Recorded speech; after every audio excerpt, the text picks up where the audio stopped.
बारे में हमने बात की। तो क्लासिफिकेशन ऑफ वाटर, हमारे पास पोर्टेबल वाटर है, क्लीन वाटर है, पॉपुलेटेड वाटर है, कंटामिनेटेड वाटर।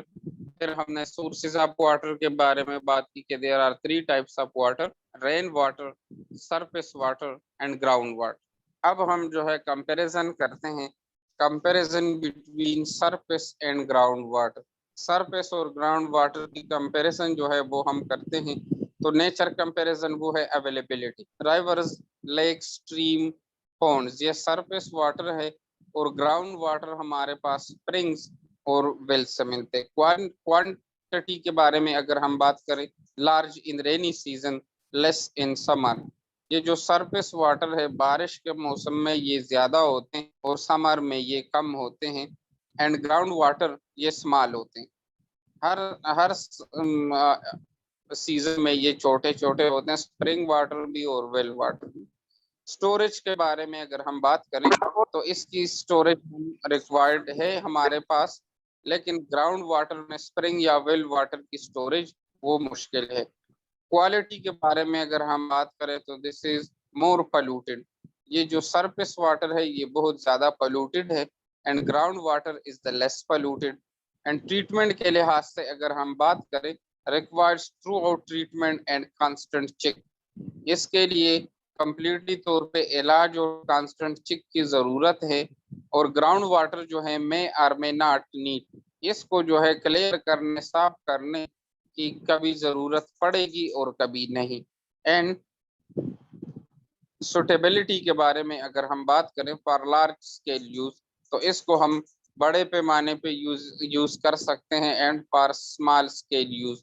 और इसकी सुटेबिलिटी किस चीज के लिए ये सुटेबल है, तो अगर बड़े पैमाने पे हम अगर पानी इस्तेमाल कर सकते हैं तो वो सरफेस वाटर है। और ग्राउंड वाटर हम जो है वो स्मॉल स्केल के लिए यूज कर सकते हैं। अच्छा, प्यूरिफिकेशन ऑफ वाटर, वाटर की जो प्यूरिफिकेशन है उसके बारे में अगर हम बात करें, so large scale of water supplies are derived either from the deep well और सरफेस वाटर। अगर ज्यादा मिकदार में हमें पानी की जरूरत है तो वो हम सप्लाई करते हैं कहाँ से, which is derived either from the deep well.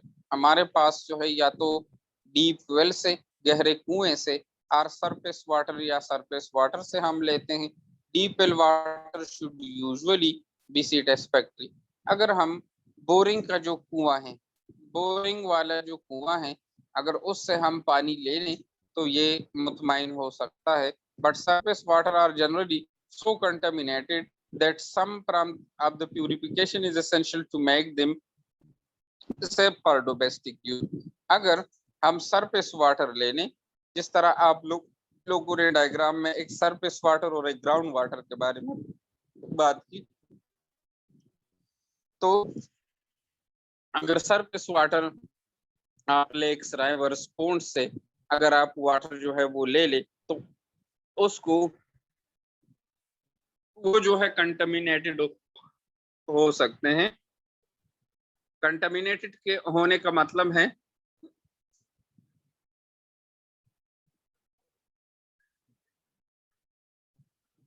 Contaminated होने का मतलब है कि उसमें जो है जम्स का होना, मुख्तलिफ किस्म के जो है और अशिया का होना जो कि साफ नहीं है, और प्यूरिफिकेशन की इसकी जरूरत हो सकती है।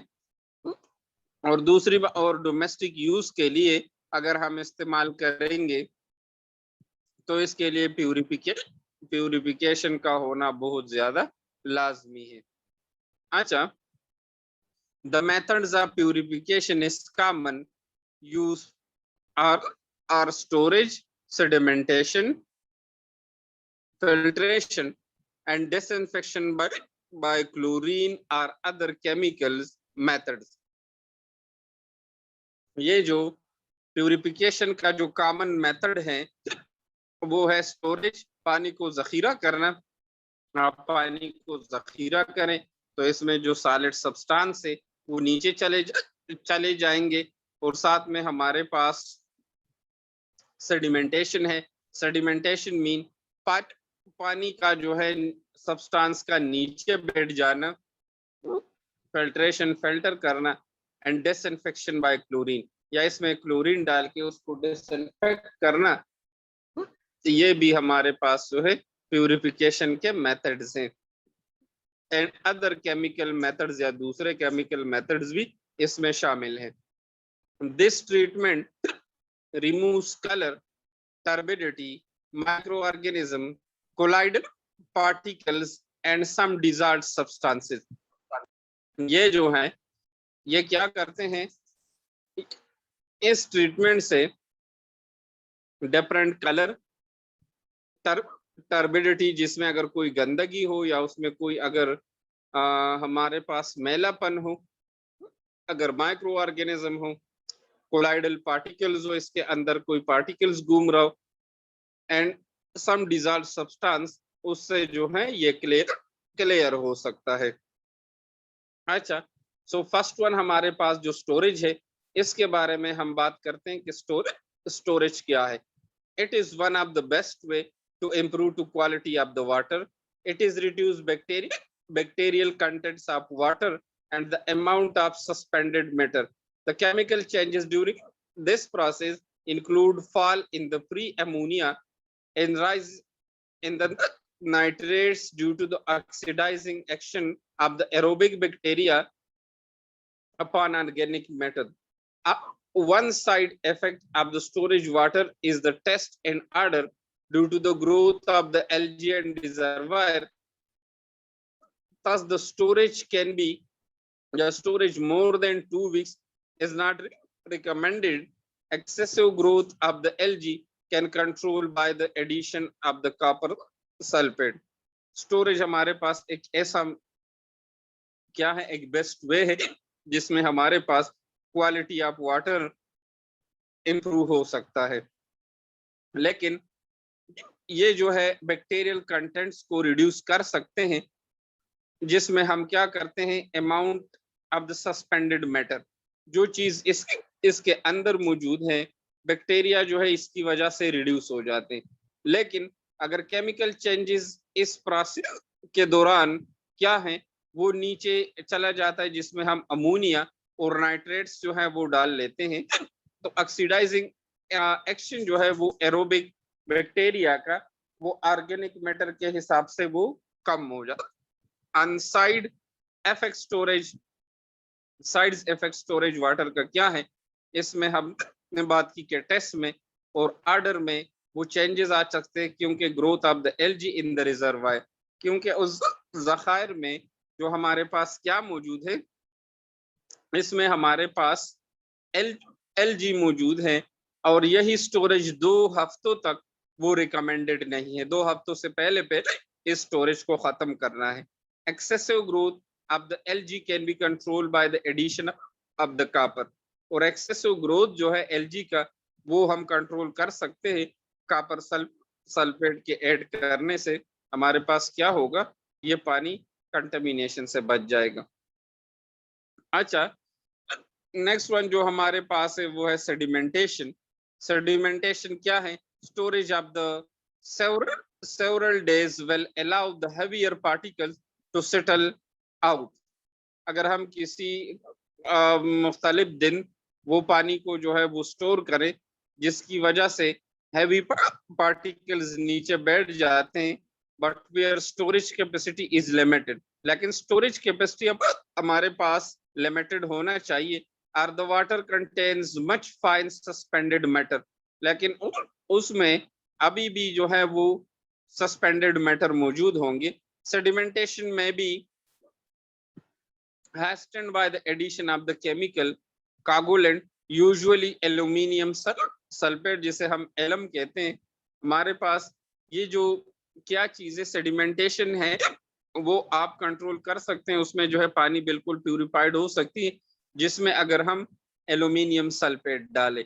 Sedimentation is usually preliminary filtration and prevent rapid clogging of the filters। और सेडिमेंटेशन हमारे पास क्या है, क्योंकि इसमें हमारे पास एल्यूमिनियम हम डाल लेते हैं, तो ये हमारे पास फिल्ट्रेशन और rapid clogging of the filter से बच जाते हैं, क्योंकि इसमें फिल्टर में अगर हम किसी कपड़े किसी जाले के साथ करते हैं तो यही ये जो हमारे पास पार्टिकल है वो इसमें फंस जाते हैं, लेकिन इसका असर फिर भी चला जाता है, लेकिन सेडिमेंटेशन इससे प्रिवेंशन कास्ट करते हैं।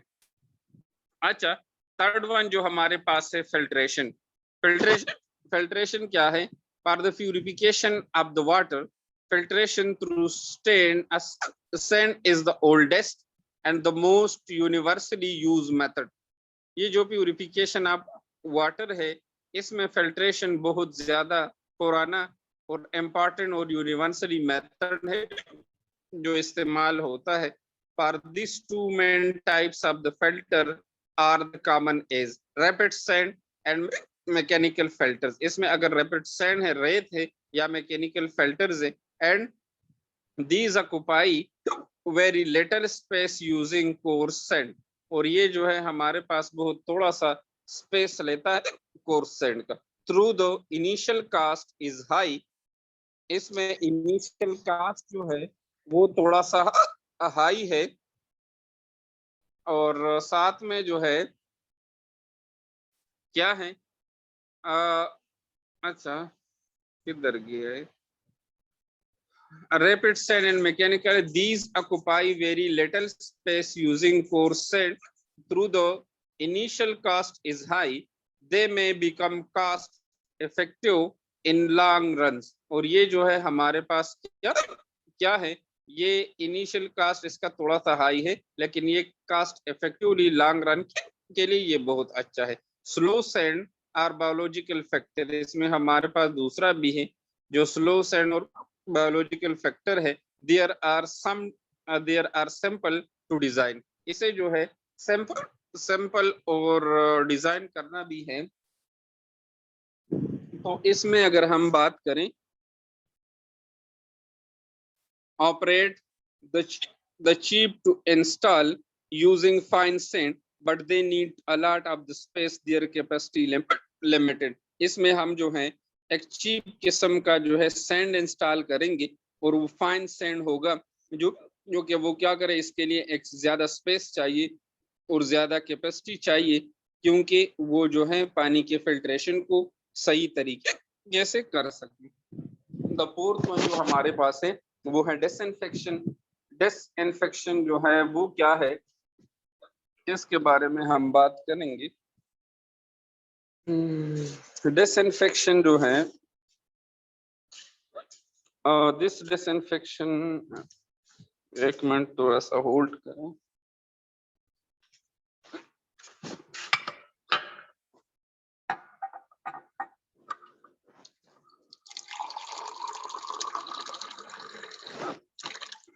Purification of the water and disinfection, there is elimination of the pathogen and the most commonly used method by the chlorination।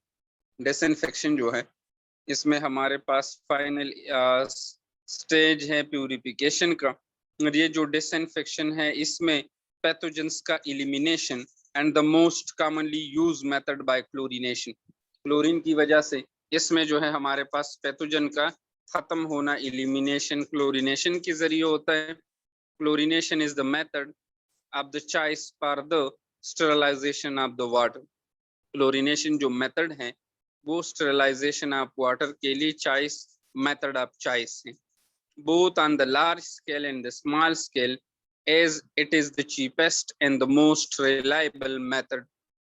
Large scale पे देखें, अगर स्मॉल स्केल पे देखें, अमाउंट पे, मिकदार पे देखें, तो ये जो मेथड्स हैं ये हमारे पास चीपेस्ट, सबसे सस्ता तरीन और मोस्ट रिलायबल मेथड है डिसइंफेक्शन या chlorination.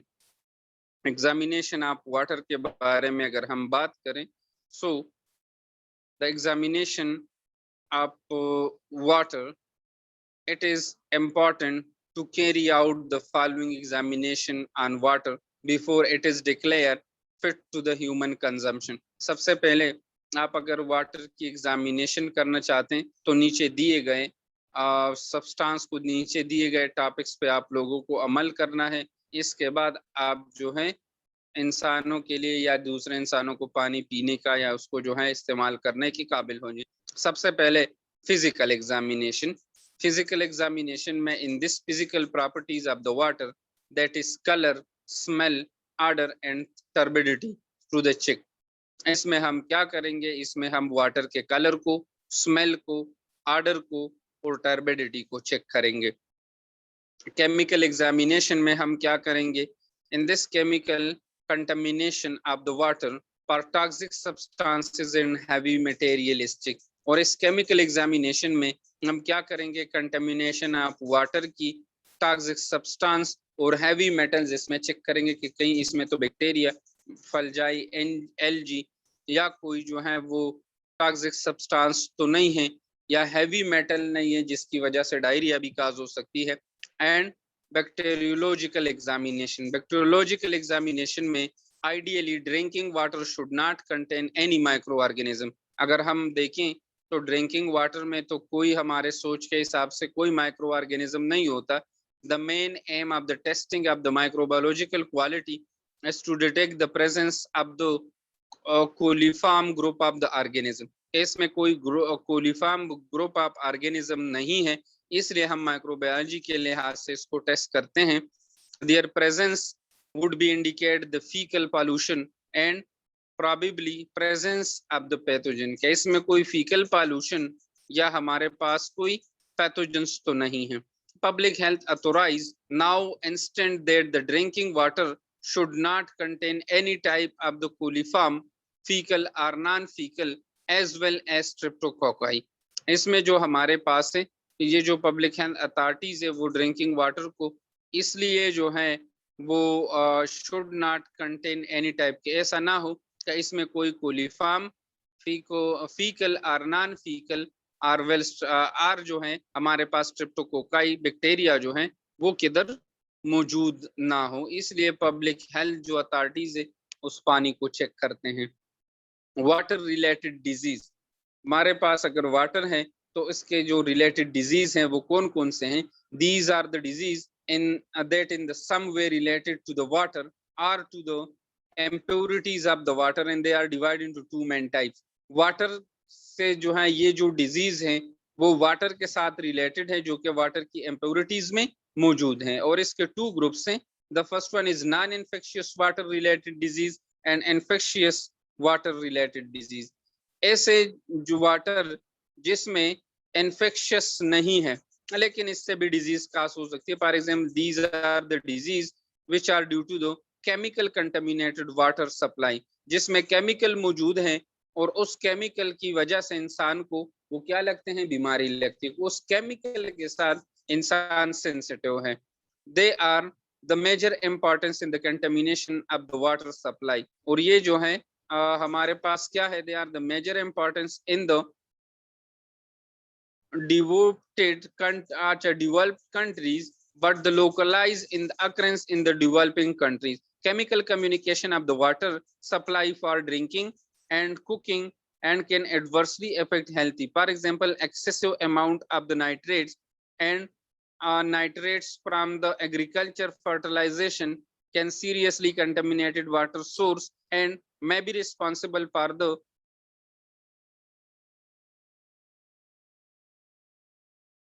permeati immunoglobulinemia and infants and certain forms of the cancer, gastric and bladder cancer। अच्छा, ये जो इन्फेक्शियस वाटर रिलेटेड डिजीज हैं, नॉन इन्फेक्शियस वाटर बिल्कुल सही है, साफ है, लेकिन इसमें जो क्लोरीन या ऐसे किस्म की केमिकल्स है उसकी मिकदार ज्यादा हो जाता है, जिसकी वजह से हमारे पास इंसान के लिए नुकसानदेह होते हैं। एग्रीकल्चर फर्टिलाइजर में जो नाइट्रेट्स है अगर वो ज्यादा हो जाए वाटर में तो वो इंसान के लिए जो है वो ठीक नहीं है, क्योंकि हीमोग्लोबिन की कमी इसके साथ आ जाती है बच्चों में, जिसकी वजह से कैंसर काज हो सकते हैं। गैस्ट्रिक ब्लैडर कैंसर भी हमारे पास काज हो सकते हैं। Infectious water related disease, infectious water related disease में हमारे पास most of the infectious disease related with water are communicable considering their relationship with the health and environment। these diseases are divided into the following categories। ये जो most infectious disease है water के साथ वो ज्यादा कम्युनिकेबल होते हैं, आपस में जो है रिलेशनशिप के साथ, हेल्थ और एनवायरनमेंट के साथ जो है वो सेम है। और इसकी जो कैटेगरीज है वो ये है, faeco oral disease. Faeco oral disease क्या है? They are those infection which are transmitted by orophycal and nasophageal routes, and they may be water burns or water wash disease. Example are the classical diarrheal disease and dysentery and hepatitis A.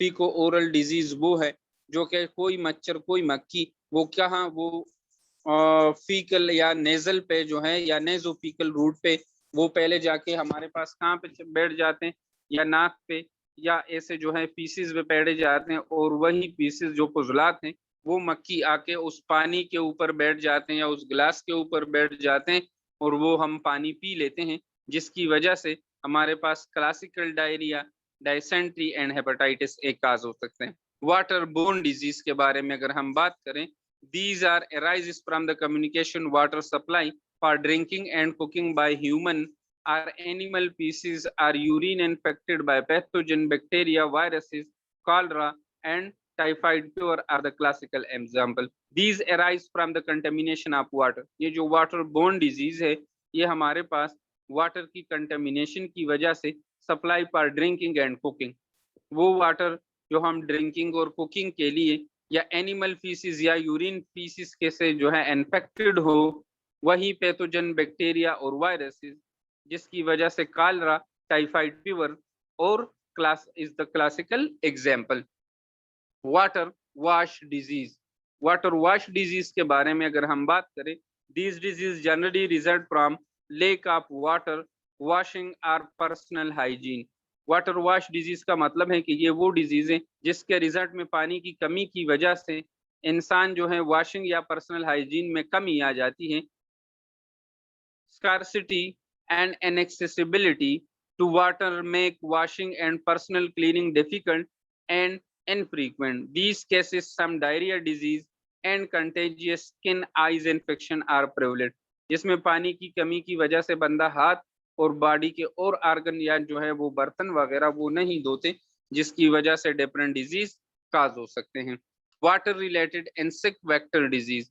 Water related insect vector disease के बारे में अगर हम बात करें, these disease generally result when the air causative insects vector used to water as habitat.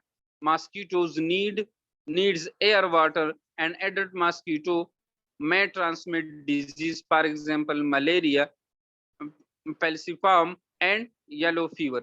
आप देखें कि हमारे पास जो कि ऐसे इंसेक्ट्स हैं जो कि वो ज्यादातर पानी में रहते हैं, मक्खियों को देखो, मच्छर को देखो जो कि पानी में, जिसकी वजह से मलेरिया एंड आल्सो जो हमारे पास पिलियारसिस है और साथ में yellow fever specific type of disease है।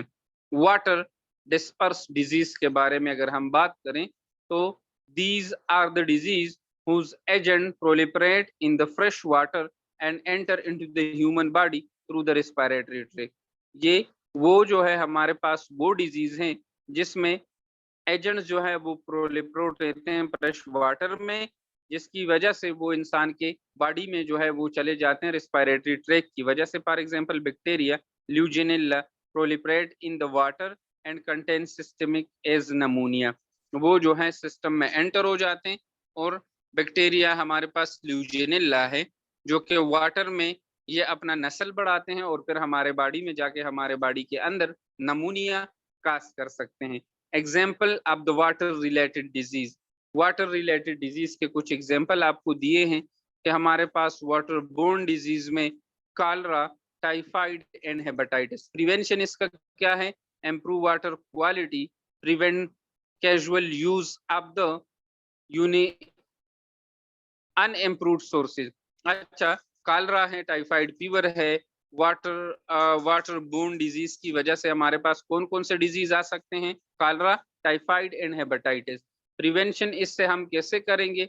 वाटर की क्वालिटी को इम्प्रूव करें और जो अनइम्प्योर्ड सोर्स है वाटर का उसका इस्तेमाल कम करें।